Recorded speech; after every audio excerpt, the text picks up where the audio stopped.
آئیے حضرات، آج کے بیان میں آپ حضرات کو میں یہ بتاؤں کہ کن چیزوں سے روزہ ٹوٹ جاتا ہے۔ مسئلہ کھانے پینے یا جماع کرنے سے روزہ ٹوٹ جاتا ہے، جبکہ روزہ دار ہونا یاد ہو، اور اگر روزہ دار ہونا یاد نہ رہا اور بھول کر کھا لیا یا پی لیا، جماع کر لیا تو روزہ نہ گیا۔ اسی طریقے سے حقہ، سگریٹ، بیڑی، چٹ، سگار پینے سے روزہ ٹوٹ جاتا ہے۔ پان یا تمباکو، سرتی کھانے سے بھی روزہ ٹوٹ جاتا ہے، اگرچہ پی کر تھوک دی ہو۔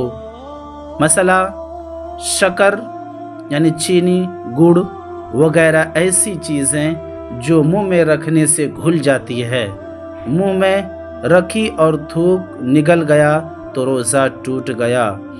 دانتوں میں کوئی چیز چنے کے برابر یا اس سے زیادہ تھی، اسے کھا گیا، یا کم ہی تھی مگر منہ سے نگل کر پھر کھا لی تو روزہ ٹوٹ گیا۔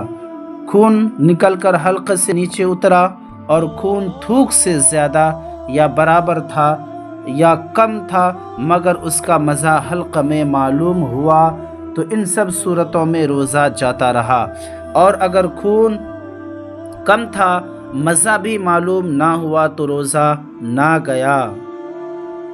حقنہ لیا، نتنوں میں دوا چڑھائی یا کان میں تیل ڈالا یا تیل دماغ میں چلا گیا تو روزہ ٹوٹ گیا، اور اگر پانی کان میں چلا گیا ڈالا تو روزہ نہیں ٹوٹا۔ کلی کر رہا تھا، بلا قصد پانی حلق سے نیچے اتر گیا تو روزہ ٹوٹ گیا۔ کلی کر رہا تھا، پانی بلا قصد حلق سے نیچے اتر گیا، ناک میں پانی چڑھا رہا تھا، دماغ میں چڑھ گیا تو روزہ ٹوٹ گیا۔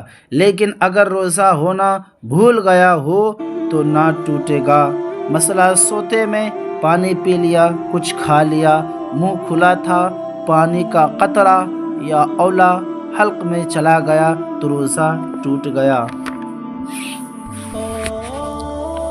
اسی طریقے سے منہ میں رنگین ڈوڑا رکھا جس سے تھوک رنگین ہو گیا، پھر تھوک نگل لیا تو روزہ ٹوٹ گیا۔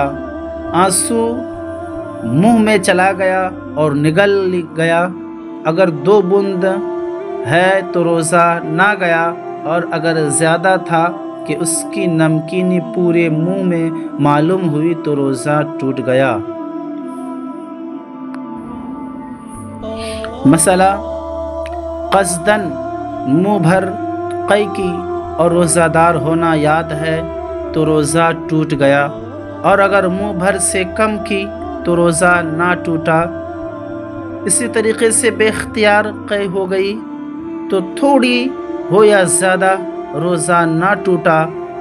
قے کے یہ احکام اس وقت ہیں کہ قے میں کھانا یا صفرا یا خون یا اگر بلغم آیا تو مطلقاً روزہ نہ ٹوٹے گا۔ مسئلہ اسی طریقے سے ماہ رمضان میں بلا عذر جو شخص اعلانیہ کھائے پیے، حکم ہے کہ اسے قتل کیا جائے۔